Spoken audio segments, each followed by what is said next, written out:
Bonjour à tous. Alors oui, ce matin, nous poursuivons cette série d'études, de prédications sur les 500 ans du mouvement anabaptiste. Je l'avais mentionné, le mouvement anabaptiste est apparu dans la foulée de la réforme protestante qui a débuté ça a été mentionné il y a quelques instants, le 31 octobre 1517, exactement, et le mouvement anabaptiste a débuté le 21 janvier 1925. Donc, c'est vraiment dans la foulée de la réforme protestante que ce mouvement est apparu.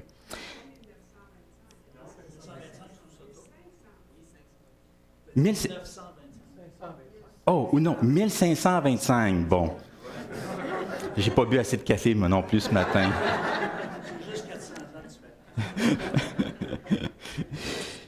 Et dans le cadre de ces festivités, parce que c'est vraiment une année importante pour nous, une année de joie, de célébration, de festivités, et le thème qui a été suggéré, qui a été choisi, c'est le courage d'aimer.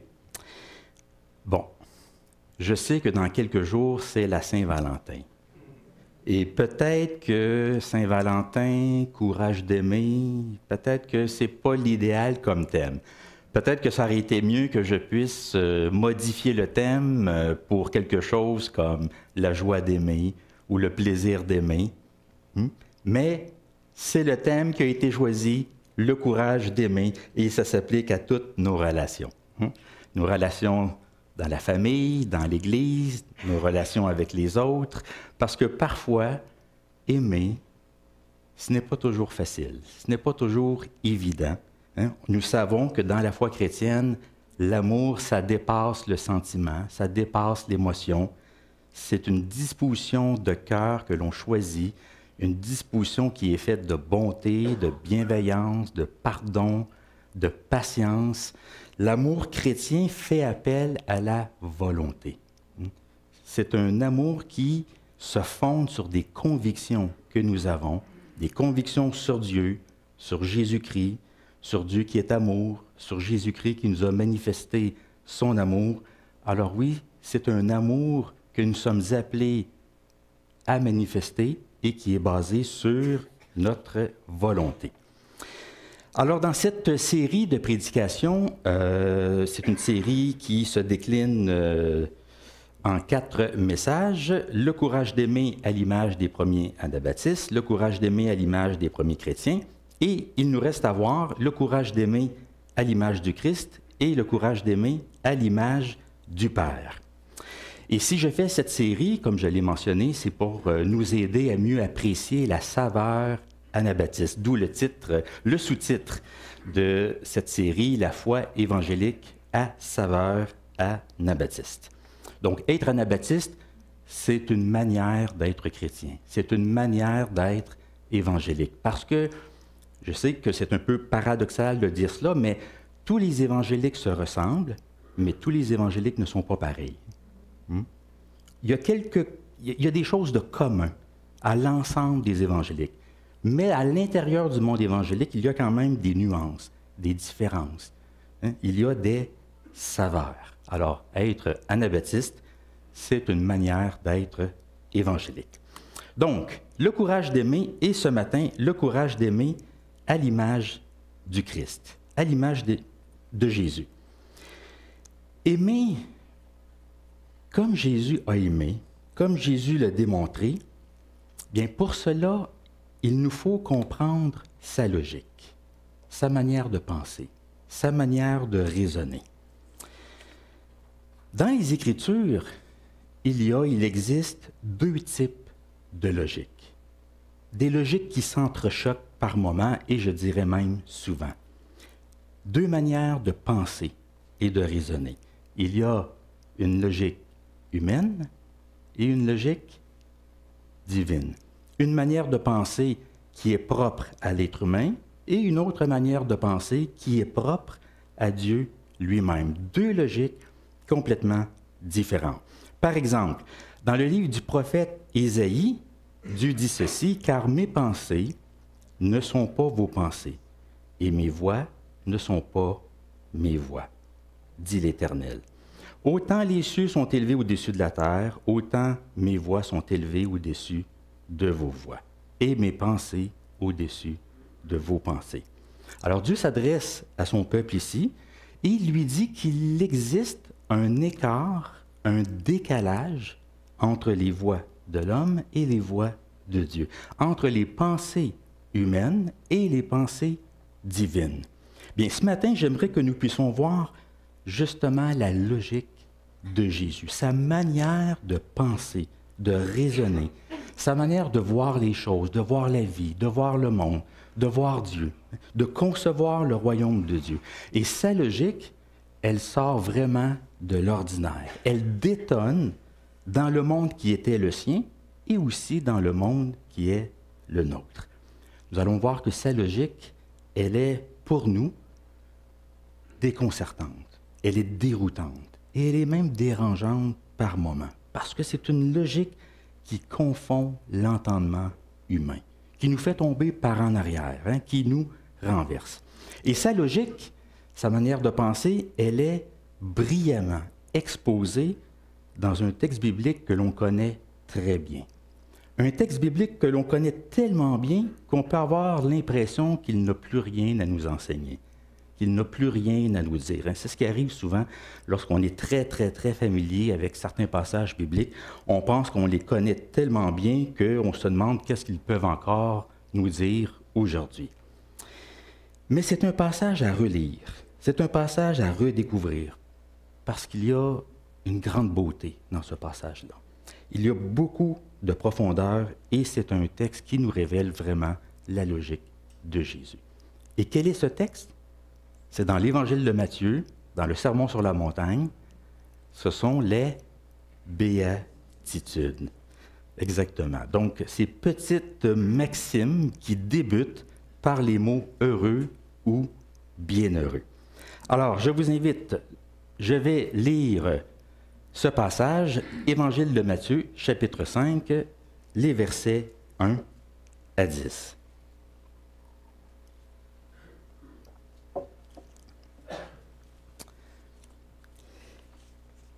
Alors, voyant la foule, Jésus monta sur la montagne, et après qu'il se fut assis, ses disciples s'approchèrent de lui. Puis, ayant ouvert la bouche, il les enseigna. Il dit, « Heureux les pauvres en esprit, car le royaume des cieux est à eux. Heureux les affligés, car ils seront consolés. Heureux les débonnaires ou les doux, car ils hériteront la terre. Heureux ceux qui ont faim et soif de la justice, car ils seront rassasiés. Heureux les miséricordieux, car ils obtiendront miséricorde. Heureux ceux qui ont le cœur pur, car ils verront Dieu. Heureux ceux qui procurent la paix, car ils seront appelés fils de Dieu. Heureux ceux qui sont persécutés pour la justice, car le royaume des cieux est à eux. Prions ensemble. Seigneur Jésus, nous te remercions pour ta présence parmi nous. Seigneur, tu es notre Sauveur et tu es aussi notre Maître, notre enseignant. Nous sommes tes étudiants. Nous voulons nous mettre à tes pieds, nous placer à l'écoute de ton enseignement, de tes paroles. Alors Seigneur Jésus, nous voici devant toi. Ouvre notre cœur. Par ton esprit, viens nous toucher, nous rejoindre, nous interpeller. Aide-nous, Seigneur, à pénétrer dans tes pensées et à voir le monde, à voir Dieu, à voir le royaume de Dieu comme toi, tu le vois. Donne-nous ta pensée afin que nous puissions être tes disciples aujourd'hui. Amen.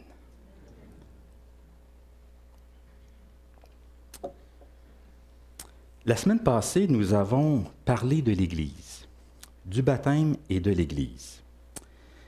Nous avons vu que les réformateurs voulaient réformer l'Église, renouveler l'Église. Ils voulaient retourner aux Écritures parce que, disons que pour eux, il y avait un peu de ménage à faire dans l'Église, dans ses pratiques, dans ses croyances, dans ses façons de faire. Pour eux, pour les réformateurs, tout devait être évalué à la lumière des Écritures, qui est la parole de Dieu. Mais voilà, les anabaptistes trouvaient que les réformateurs n'allaient pas assez loin dans leur réforme de l'Église. Pour eux, il ne fallait pas juste réformer l'Église, mais restaurer l'Église du Nouveau Testament. Il fallait la restaurer autant que possible, donc retrouver ses pratiques, redécouvrir son esprit, revenir à la simplicité de l'Évangile et de la vie en Église. Alors, ils ont beaucoup accentué la vie communautaire, l'importance des liens fraternels. Les anabaptistes voulaient suivre Jésus en communauté. Ils voulaient vivre l'unité de l'esprit. Ils voulaient partager l'Évangile dans le respect de la conscience de chacun. Ils voulaient construire la paix autour d'eux en tant que témoins du Christ et de son royaume. Les réformateurs insistaient beaucoup sur la proclamation de la parole de Dieu et sur la droite et juste administration des sacrements ou des ordonnances, le baptême et la Sainte. Et les anabaptistes étaient d'accord avec cela, mais pour eux, il fallait aussi ajouter la dimension communautaire. Alors, ils ont fait la promotion de ce qu'on appelle une église de professants, c'est-à-dire d'une église qui est composée d'adhérents convaincus, de gens qui se joignent à l'Église suite à une démarche de foi exprimée par le baptême. Vous savez, parfois on entend l'expression « je suis croyant, mais pas pratiquant ». Et souvent, lorsque les gens disent ça, c'est pour dire que oui, ils sont croyants, ils croient en un Dieu, mais ils ne vivent pas nécessairement leur vie en Église. Ils ne vont pas à la messe, ils ne vont pas au culte. Alors, ils sont croyants, mais non pratiquants. C'est une expression qui ne ferait aucun sens pour les anabaptistes. Pour eux, on ne peut pas être croyant sans pratiquer. On ne peut pas être croyant sans vivre sa foi en Église, en communauté, sans entretenir, chérir des liens fraternels avec ceux qui partagent la même foi dans le Christ. Alors, les anabaptistes ont insisté sur cet aspect-là, sur la dimension communautaire, la communauté d'alliance. Donc, les anabaptistes ont redéfini, repensé l'Église pour leur époque, la communauté chrétienne, mais ce n'est pas tout. Ils ont aussi repensé la vie de disciples. Ils n'ont pas juste répondu à la question « qu'est-ce que l'Église ?», mais aussi « qu'est-ce qu'un disciple de Jésus ?» À quoi ressemble une vie de disciple? Une vie de foi, ça ressemble à quoi concrètement? Dans la vraie vie, dans la vie quotidienne, pas juste sur papier, mais dans la vraie vie, dans le quotidien de nos vies. Alors, les anabaptistes ont parlé de ce qu'on appelle la suivance du Christ. La suivance du Christ. C'est une expression théologique très importante dans notre tradition d'Église. Parler de la suivance du Christ, c'est parler de notre désir de vivre en disciple de Jésus, de notre désir de vivre selon ses commandements et de prendre au sérieux ses paroles dans notre vie. C'est que pour les anabaptistes, la vie chrétienne, c'est beaucoup plus que d'obtenir un nouveau statut devant Dieu. Et c'est beaucoup plus aussi que de confesser le bon credo. C'est beaucoup plus que ça. Les réformateurs avaient beaucoup insisté sur la justification par la foi, et par la foi seule. C'est-à-dire que nous sommes pardonnés, nous sommes graciés, nous sommes reçus devant Dieu, nous sommes déclarés justes devant lui à cause de ce que Jésus a fait et suite à notre foi en lui. Alors, devant Dieu, nous obtenons un nouveau statut. Un nouveau statut. À partir de ce moment-là, Dieu n'est plus notre juge, il est simplement notre Père. Nous entrons dans une nouvelle relation avec Dieu, une relation filiale. Et c'est vrai que nous obtenons un nouveau statut devant Dieu. Les anabaptistes l'ont reconnu. Mais pour eux, c'était beaucoup plus que ça, la vie chrétienne, beaucoup plus que l'obtention d'un nouveau statut. Et ce n'était pas non plus juste croire la bonne chose, confesser le bon credo, avoir la bonne doctrine. Oui, c'était important pour eux d'avoir une pensée juste sur Dieu, sur Jésus-Christ, sur les Écritures. C'était important, mais encore là, la vie chrétienne, ça dépasse cela. C'est beaucoup plus que d'avoir de bonnes croyances et de bien confesser sa foi. La vie de foi, pour eux, ils la voyaient plutôt comme une marche. Une marche à la suite de quelqu'un, et ce quelqu'un, c'est le Christ. Jésus a dit, vous connaissez cette parole, « Faites de toutes les nations des croyants, des disciples. » Vous connaissez bien votre Bible. Oui, il a dit, « Faites de toutes les nations des disciples. » Pas des croyants. C'est bien d'être croyant, bien sûr, mais dans la mesure où ça nous amène à une vie de disciples, à marcher en harmonie avec le Christ. Et c'est ça la mission de l'Église, faire des disciples. Allez, faites de toutes les nations des disciples, baptisez-les et enseignez-leur à observer tout ce que je vous ai prescrit. Alors, lorsqu'on place notre foi en Jésus-Christ, lorsqu'on se fait baptiser, ce n'est que le premier pas. Ensuite, nous sommes invités à devenir des disciples de Jésus. Alors, nous avons besoin de nous rappeler les enseignements de Jésus, de nous mettre à son école. Alors, pour les anabaptistes, une vie de disciple, c'est une réponse à la grâce de Dieu. C'est une réponse de foi, mais qui conduit à une marche avec Christ. La foi en Jésus-Christ s'accompagne d'un nouveau désir, d'une nouvelle aspiration, d'un nouveau but. Ça s'accompagne d'un engagement sérieux à vouloir respecter les paroles de Jésus. Parce que la foi a des conséquences sociales, éthiques, pratiques. Ce n'est pas juste avoir un nouveau statut, ce n'est pas juste croire la bonne chose, c'est vivre en fonction des paroles de Jésus. Alors oui, ils ont repensé l'Église, la communauté chrétienne, mais aussi la vie de foi, la vie de disciple. Pour nous aider à mieux comprendre ce que veut dire la suivance du Christ, on pourrait dire que ça comprend 3 mouvements. Suivre le Christ, c'est entendre la voix du Christ et y répondre, c'est s'asseoir au pied du Christ pour l'écouter, et c'est se lever pour se mettre en route avec Christ. Donc 3 mouvements, entendre, s'asseoir et se lever. Suivre le Christ, ça présuppose d'abord un appel. Dans la suivance du Christ, il y a cette logique de l'appel. Et bien sûr, de répondre avec foi à cet appel.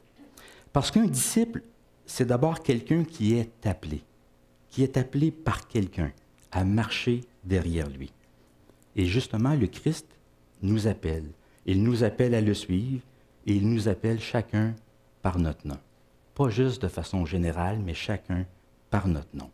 Et cet appel du Christ est important parce que ça montre que la vie chrétienne, ce n'est pas d'abord un appel à faire quelque chose, mais à suivre quelqu'un. Non pas à faire quelque chose, mais à suivre quelqu'un. Autrement dit, la vie chrétienne, c'est suivre une personne, c'est s'attacher à Jésus-Christ, c'est être lié à Jésus, être en communion avec lui, en relation avec lui, c'est demeurer en lui. C'est ça la vie chrétienne, c'est suivre une personne, c'est suivre quelqu'un. Alors, pour le dire autrement, on pourrait dire que la vie chrétienne, c'est d'abord et avant tout répondre à une voix qui appelle. La question n'est pas est-ce que j'adhère à quelque chose, est-ce que j'adhère à un ensemble de doctrines, est-ce que j'adhère à un ensemble de vérités, est-ce que j'adhère à un ensemble de valeurs. Non, c'est plutôt est-ce que je réponds à celui qui m'appelle? Est-ce que je réponds à celui qui me parle? Voyez-vous la différence? Jésus nous invite à reconnaître sa voix, à reconnaître qui il est et à le suivre. Alors, dans la suivance du Christ, il y a cette logique de l'appel. Pour qu'il y ait réponse, pour qu'il y ait suivance, il doit d'abord y avoir appel. Alors oui, le Christ nous appelle, chacun d'entre nous, à être ses disciples. Et aujourd'hui, la voix du Christ, elle se fait entendre par sa parole, elle se fait entendre à travers la proclamation chrétienne, elle se fait entendre à travers l'œuvre de l'Esprit qui agit dans le monde, dans les cœurs humains pour nous convaincre de placer notre foi dans le Christ. Alors oui, nous sommes appelés à reconnaître sa voix. Donc, faites de toutes les nations des disciples. Le Christ nous appelle et il faut se décider seul. Chacun est appelé individuellement. On peut dire oui, on peut dire non, on peut répondre à cet appel, on peut se dérober à cet appel. Il n'y a pas de demi-mesure. On ne peut pas s'engager à moitié. Il nous appelle à le suivre et il nous appelle par notre nom. Pas de manière générale, mais vraiment par notre nom. Donc, dans la suivance du Christ, il y a cette logique de l'appel. Suivre le Christ, c'est aussi s'asseoir à ses pieds. Qu'est-ce que ça veut dire? Ça veut dire qu'il faut retourner à l'école.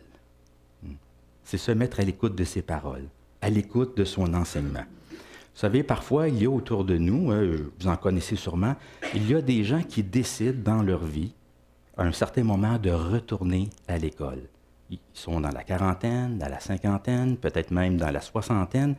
Il y a des gens qui décident de retourner sur les bancs d'école, et moi, je trouve ça très admirable, c'est très courageux. Ce n'est pas toujours évident de retourner à l'école alors que nous avons une famille, alors que nous avons un travail.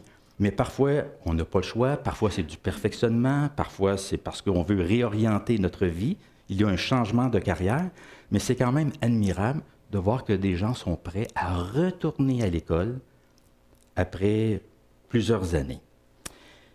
Mais quand nous devenons chrétiens, quand nous plaçons notre foi en Jésus-Christ, bien, retourner à l'école, c'est inévitable.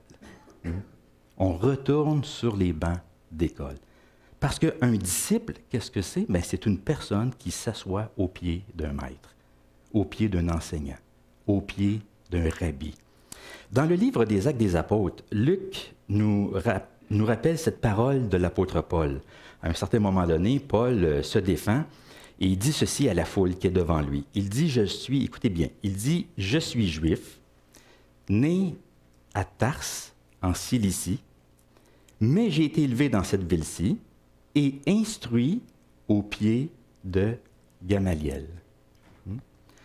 Dans la connaissance exacte de la loi de nos pères, étant plein de zèle pour Dieu, comme vous l'êtes tous aujourd'hui. » Avez-vous remarqué les termes qu'il utilise?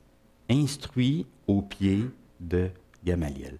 C'est que l'apôtre Paul a été un disciple d'un rabbin très connu à cette époque-là qui s'appelait Gamaliel. Alors, être disciple de Jésus, c'est retourner à l'école. On entend sa voix et on se place au pied de Jésus pour connaître son enseignement. Et le disciple, s'il s'assoit, ben c'est pour ensuite se lever. C'est pour marcher avec son maître. C'est-à-dire pour se mettre en route, en chemin avec lui, pour mettre en pratique ses paroles, pour vivre selon son enseignement. Le disciple ne fait pas que répondre à un appel, il ne fait pas qu'écouter les enseignements de son maître, il se lève pour vivre dans le quotidien les enseignements qu'il a reçus de son maître.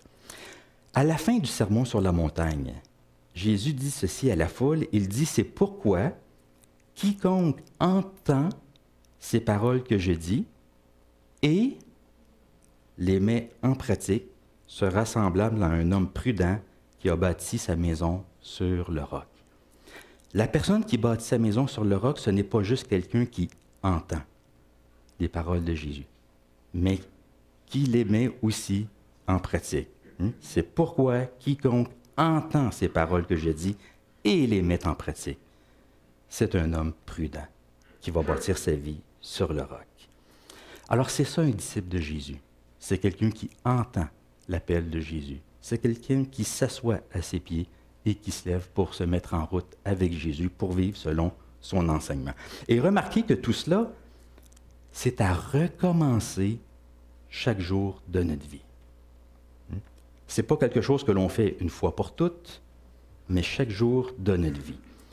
Chaque jour, j'entends l'appel du Christ. Chaque jour, je m'assois au pied du Christ. Chaque jour, je me lève pour me mettre en route avec Christ. Chaque jour, je marche derrière le Christ. Je marche derrière lui parce que je m'attache à sa personne, parce que j'adhère à son message, parce que j'embrasse sa vision du monde, parce que je recherche le royaume de Dieu tout comme lui. Je marche derrière Jésus parce que je veux connaître sa logique. Je veux comprendre sa logique. Je veux vivre d'après sa logique, sa manière de penser, sa manière de raisonner, sa manière de voir le monde, de voir Dieu, de voir la vie chrétienne, de voir le royaume de Dieu. On a lu tout à l'heure ce beau passage qu'on appelle les béatitudes. Et si je vous ai lu ce passage, ici, c'est pour une raison en particulier. En fait, c'est pour deux raisons. La première, c'est que je ne pouvais pas faire une série sur la foi anabaptiste, sur la pensée anabaptiste, sans vous parler un peu du sermon sur la montagne. Parce que qui dit anabaptisme, dit aussi sermon sur la montagne. Les anabaptistes accordaient énormément d'importance à ce fameux discours de Jésus qu'on retrouve dans l'Évangile de Matthieu et aussi dans l'Évangile de Luc, sous une forme abrégée. Mais dans l'Évangile de Matthieu, ce sont les chapitres 5 à 7, et c'est un grand discours de la part de Jésus. Et pour les anabaptistes, le sermon sur la montagne, c'est un portrait du disciple de Jésus. C'est un portrait du citoyen du royaume de Dieu. Pour eux, si on veut répondre à la question « Qu'est-ce qu'un disciple de Jésus » ou « À quoi ressemble un disciple de Jésus », c'est par là qu'il faut commencer, par le sermon sur la montagne. Et la raison pour laquelle ils ont mis beaucoup d'accent sur le sermon sur la montagne, c'est parce que pour eux, il était important de retrouver la radicalité de l'enseignement de Jésus et de l'appliquer à l'ensemble des croyants. Parce que parfois, au Moyen Âge, on avait tendance à se dire que le sermon sur la montagne, c'est pour une élite religieuse. C'est pour les prêtres, les moines, les évêques, pour ceux qui sont vraiment consacrés à Dieu. Mais pour le commun des mortels, comme on dit, pour monsieur et madame tout le monde, le sermon sur la montagne, ça ne s'applique pas vraiment à eux. Les anabaptistes trouvaient donc qu'on avait tendance à ne pas prendre au sérieux les paroles de Jésus. On avait tendance à les négliger, à les diluer, à atténuer leur force. Alors eux, ils se sont dit, il faut remettre à l'honneur le sermon sur la montagne. Le sermon sur la montagne, il faut lui redonner ses lettres de noblesse. Il faut retrouver la radicalité de l'enseignement de Jésus et appliquer les paroles de Jésus à l'ensemble de la vie chrétienne, à l'ensemble du peuple de Dieu, et non pas juste pour quelques personnes en particulier qui, eux, sont vraiment consacrés à Dieu, tel que c'était perçu. La deuxième raison pour laquelle je vous ai fait lire ce texte, c'est justement parce que ce passage expose brillamment la logique de Jésus, sa manière de voir les choses. Il y a vraiment, je trouve qu'il faut réapprendre à lire les béatitudes, parce qu'il y a vraiment quelque chose de subversif dans ces paroles que nous venons de lire ici.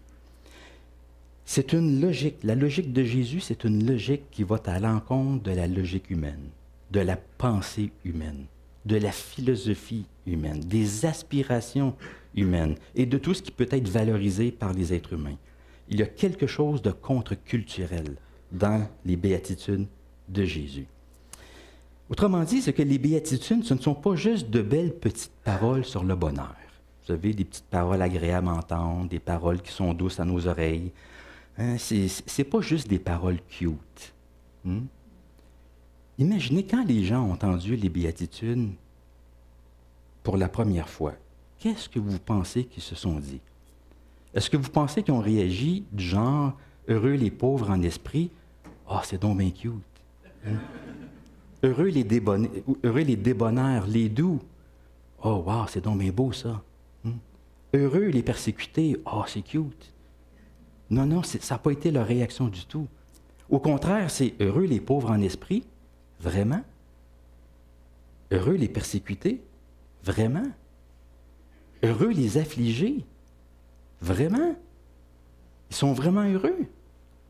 Il y a quelque chose de renversant dans ce que Jésus dit. Ce ne sont pas des paroles cute, de belles petites paroles sur le bonheur, des petites maximes de bonheur. Non, il y a quelque chose de vraiment subversif dans ces paroles de Jésus. Dans les béatitudes, on peut dire que Jésus vient redéfinir au moins trois choses. Il redéfinit le bonheur, il redéfinit ce que Dieu recherche, et il redéfinit le royaume de Dieu, la nature du royaume de Dieu. Le bonheur, pour Jésus, c'est d'avoir l'approbation de Dieu. Les béatitudes rappellent aux disciples de Jésus que leur bonheur se trouve dans le regard que Dieu porte sur eux et dans ce que Dieu tient en réserve pour eux, c'est-à-dire le royaume de Dieu. Pour Jésus, pour nous, c'est difficile à concevoir, mais pour Jésus, il est possible d'être affligé, d'être méprisé, rejeté, persécuté et d'être heureux. Parce que pour Jésus, le bonheur dont il est question ici, ce n'est pas une émotion, ce n'est pas un sentiment, ce n'est pas une sensation agréable. Le bonheur, c'est d'avoir l'approbation de Dieu. Le bonheur, c'est de savoir quel est le regard que Dieu porte sur nous. Un regard favorable. Pour Jésus, le citoyen du royaume, c'est le plus heureux des hommes, même s'il ne le sait pas encore. Ou même s'il en doute.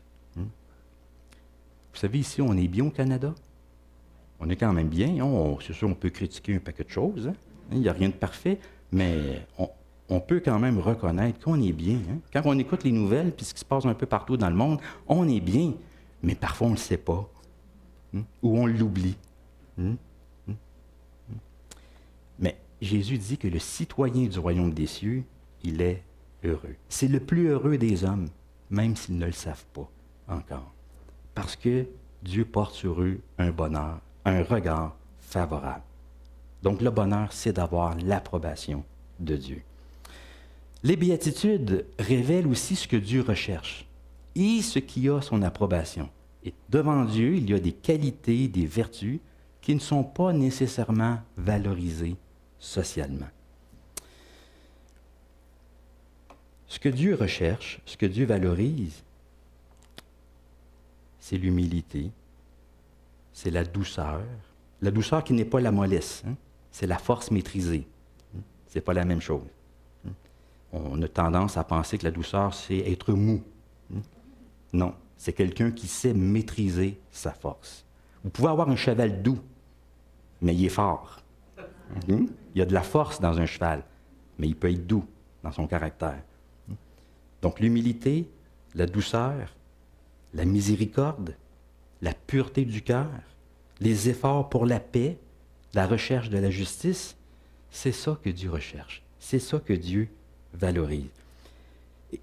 Dans une société, dans toute société, il y a des valeurs qui sont valorisées, il y a des comportements qui sont recherchés, et ils ne sont pas toujours en adéquation avec ce que Dieu veut, avec ce que Dieu recherche. Il n'y a pas toujours une convergence entre les valeurs de ce monde et les valeurs du royaume de Dieu. Mais les disciples de Jésus, ce que Jésus nous dit, c'est qu'ils ne sont pas appelés à vivre en fonction de ce qui est valorisé socialement, mais en fonction de ce qui plaît à Dieu. Dieu ne valorise pas l'orgueil, l'agressivité, la dureté, l'absence de pardon, l'absence de miséricorde. Non, il valorise l'humilité, la miséricorde, la douceur, etc., etc. Et finalement, les béatitudes rappellent aux disciples de Jésus que le royaume de Dieu, c'est une révolution tranquille. J'utilise cette expression-là parce que je sais que pour nous, ça a une certaine résonance. Vous savez, il y a eu beaucoup de révolutions dans l'histoire humaine. La révolution bolchevique, la révolution française, la révolution américaine, la révolution cubaine, etc., etc. Il y en a eu plein. Qu'ont en commun toutes ces révolutions? La violence. Ce sont des révolutions sanglantes. Des révolutions qui font appel à la violence, qui font usage d'une force brute. Mais le royaume de Dieu, c'est aussi une révolution. C'est un terme parfois qui est utilisé. C'est une révolution. Mais une révolution d'une autre nature, d'un autre genre. C'est une forme de révolution tranquille. C'est-à-dire qu'il ne fait pas usage de la force, de la violence, de l'imposition. Au contraire, le royaume de Dieu, il est présent dans le monde, il se fait discret, et il fait son chemin en fonction de ce qu'il est dans sa nature propre. Donc, avec Jésus, avec le royaume de Dieu, vient de nouvelles impulsions morales, de nouvelles impulsions sociales. Autrement dit, on pourrait dire que les béatitudes, c'est une invitation à changer le monde. On veut tous changer le monde ou faire une différence dans le monde, mais c'est une invitation à changer le monde en suivant la logique de Jésus. En suivant la logique de Jésus. Juste après les béatitudes, Jésus dit, vous êtes le sel de la terre. Vous êtes la lumière du monde. Que votre lumière luise devant les hommes. Mais qu'est-ce que ça veut dire d'être sel de la terre et lumière du monde? Bien, dans le contexte du Sermon sur la montagne, c'est d'être habité par l'esprit des béatitudes. C'est vivre en fonction des valeurs, des qualités, des vertus que Dieu aime, que Dieu approuve, mais qui ne sont peut-être pas toujours valorisées autour de nous dans la société. Donc le disciple de Jésus, c'est celui qui est animé d'un autre esprit. C'est celui qui pense autrement, qui agit autrement, qui adhère à une autre logique, qui est la logique de Jésus. Et c'est ça que les anabaptistes ont voulu redécouvrir, remettre à l'honneur. C'est la logique de Jésus. Alors c'est ça, suivre le Christ. C'est entendre son appel, c'est écouter son enseignement, c'est vivre selon ses paroles, c'est vivre d'après sa logique, la logique du royaume de Dieu. Alors on pourrait dire que les béatitudes, c'est une invitation à joindre la compagnie des gens heureux. C'est pas une balade, comme dans la balade des gens heureux. Non, la vie chrétienne, c'est pas nécessairement une balade. Mais Jésus nous invite à faire partie de son royaume. Il nous invite à être ses disciples. Et pour Jésus, nous sommes les gens les plus heureux, parce que Dieu porte un regard favorable sur nous. Alors, que Dieu bénisse la proclamation de sa parole et qu'il fasse de nous des disciples de Jésus qui aimons comme lui. Amen. Amen. Je vous invite à vous lever. J'aimerais, encore une fois, comme je vous l'ai mentionné, que nous puissions réciter ensemble notre confession de foi, une confession de foi anabaptiste. Et puis ensuite, l'équipe musicale pourra s'avancer pour notre chant de clôture. On y va? Nous croyons que Dieu est le Créateur qui cherche à restaurer l'humanité. Nous croyons que Jésus est le Fils de Dieu. Par sa vie, sa mort et sa résurrection, il nous a montré comment être de fidèles disciples. Il a racheté le monde et il nous offre la vie éternelle. Nous croyons que l'Esprit de Dieu nous appelle à nous détourner du péché, à recevoir le baptême sur confession de foi et à suivre le Christ dans notre vie. Nous croyons que la Bible fait autorité en matière de foi et de vie. Nous l'interprétons ensemble sous la direction de l'Esprit Saint et à la lumière de Jésus-Christ, pour discerner la volonté de Dieu pour nous aujourd'hui. Nous croyons que l'Esprit de Jésus nous rend capables de faire confiance à Dieu dans tous les domaines de notre vie, d'être des artisans de paix, de renoncer à la violence, de rechercher la justice et de partager nos ressources. Nous croyons que Dieu nous appelle à lui rendre un culte, à célébrer le repas du Seigneur et à écouter sa parole dans un esprit de responsabilité mutuelle. Nous cherchons à vivre dans le monde sans nous conformer aux puissances du mal, en servant les autres, en prenant soin de la création et en invitant tout être humain à reconnaître le Christ comme Sauveur et Seigneur. Amen.